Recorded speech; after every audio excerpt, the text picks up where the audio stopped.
Hello guys කොහොමද ඔයාලට අද මගේ නිවඩු දවසේ මං ඔයාලා එක්කන් යන්නේ ඉතාලියේ තියෙන තවත් එක ලස්සනම ලස්සන උණු වතුර දිය උල්පතක් බලන්න. ඉතින් අපි ගෙදරින් උදේ 4:00ට අපේ ගමන යන්න පිටත් වුණා.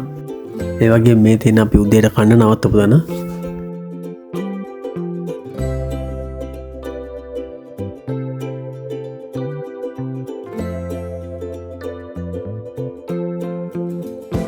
කාලා බිලිවරුවට පස්සේ අපි අපේ සුපුරුදු ගමන යන්න පිටත් වුණා.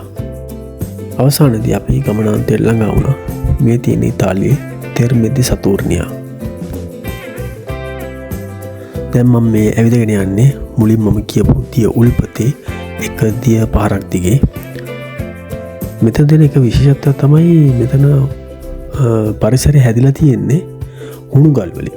එතකොට හුණු ගල් වල පාසි බැඳෙන්නේ නැති නිසා අපිට නිදහසේ ඇවිදගෙන යන්න පුළුවන්, ලිස්සන්නේ නැහැ. අපි මේ ඇවිදගෙන යන්නේ අපි නිදහසේ ඉන්න පුළුවන් ස්ථානයක් හොයාගෙන. මොකද අපි යද්දි සෑහෙන සංචාරකින් පිරිසක් මෙතනට ඇවිල්ලා හිටියා.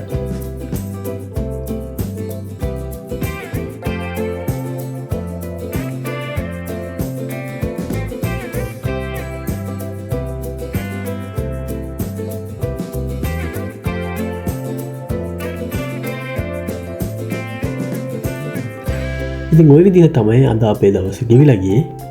මේ වගේ වීඩියෝ හැමදාම බලන්න මගේ YouTube channel එක subscribe කරලා තියාගන්න. එතන එහා පැත්තේ bell icon එක click කරලා තියාගන්න. අපි ආපහු මේ වගේ ලස්සන වීඩියෝ එකකින් හම්බෙමු. Okay, that's it. Bye.